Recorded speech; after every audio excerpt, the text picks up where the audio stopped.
Hello বন্ধুরা, কেমন আছো? আশা করি সবাই ভালো আছো।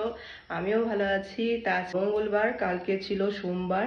কালকে তো একাদশী ছিল, তার মধ্যে ছিল শিবের পুজো। প্রথম সোমবার বলে কথা। তারপরের দিন পারণ।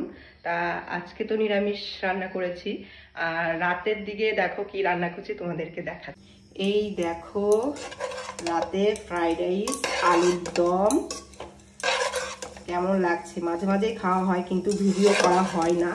তা আজ মনে পড়লো যে তোমাদের একটু দেখাই কেমন লাগছে। বন্ধুরা অবশ্যই বলবে। টেস্টি টেস্টি করে ফ্রাইড রাইস বানাচ্ছি, তার সাথে আলুর দম, তার সাথে চাটনিও করেছি। অনেক কিছুই আছে, অল্প অল্প করে তোমাদের দেখিয়ে দিলাম। একটু ফ্রাইড রাইসটা বানাচ্ছি, সেটাই দেখালাম। আর অবশ্যই তোমরা একটু ভালোবাসা দেবে। আর প্লিজ তোমরা একটু লাইক কমেন্ট শেয়ার অবশ্যই করবে, একটু সাপোর্ট ভালোবাসা অবশ্যই দেবে, তোমরাও পাবে। তা এখানে শেষ করছি, বাই, টাটা।